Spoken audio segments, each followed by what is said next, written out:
Recognizes a gentleman from Virginia, Mr. Hurt, Vice Chairman of the Capital Markets Subcommittee. Thank you, Mr. Chairman, and I want to thank the witnesses for providing testimony today. I represent Virginia's 5th District, and I can tell you that most of the people that I represent have concerns about the way this administration has approached this crisis in Syria, in Iraq, and I think that there is a lot of concern that the administration was either didn't know or ignored critical information that could have prevented us from being in the situation that we find ourselves. With that said, I was interested in the testimony of each of you as it relates to the hard work that goes into identifying those who should be subject to the sanctions that are allowed by U.S. law and law of other countries.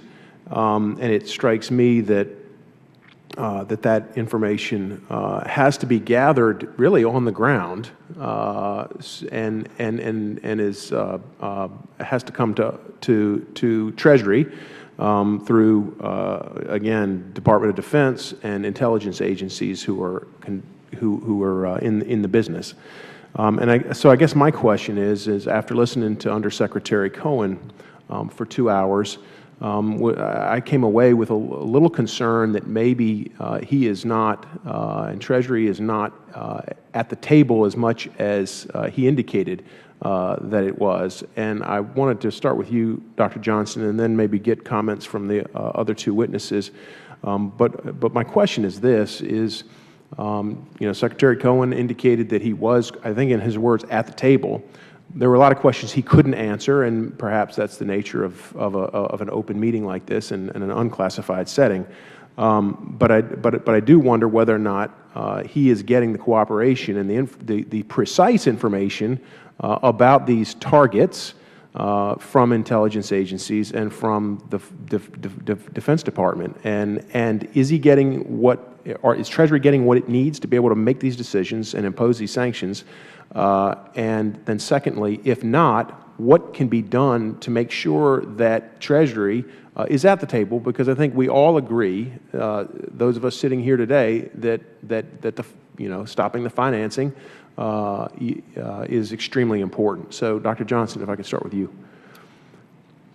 So, on the first part of the question, I think it's hard to say the extent to which he's at the table for any given decision, but my sense is that the Treasury has done extremely well in working with interagency partners to include the Department of Defense and various parts of the intelligence community to get the capabilities that it needs to make the impact that's desired for a policy outcome. Why do you say that, though? Can you explain that?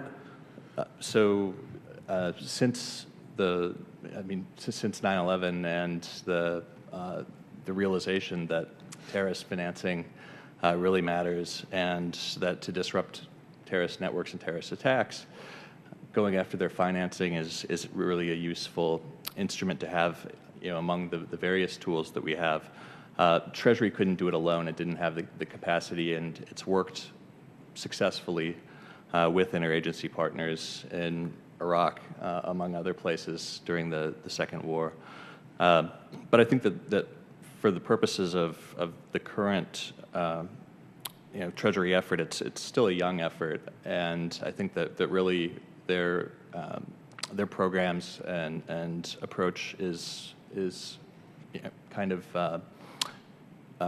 still developing, and I think that we'll see more as the policy becomes clearer and kind of the overall posture and footprint that the administration wants to have becomes clearer.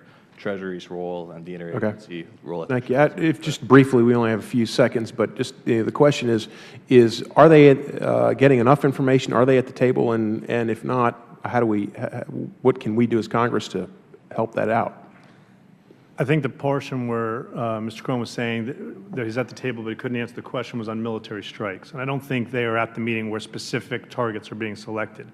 But not only are they at the meeting at the senior level, at his level, at the Assistant Secretary level, But Treasury now has its own Office of Intelligence and Analysis, which I once helped run. And because of that, they're not only getting information from, they are actually part of the intelligence community in every way. So part of the problem is not that there's not enough effort, it's not that there's not enough people at the table, but developing the intelligence takes time. It's an excellent question as to why we're only developing that intelligence now. That's a very strong question. But the interagency structure, the way people from other agencies and departments are located at Treasury and vice versa, means that they're at the table. Thank you, Mr. Chairman. Time of the gentleman has expired. The Chair recognizes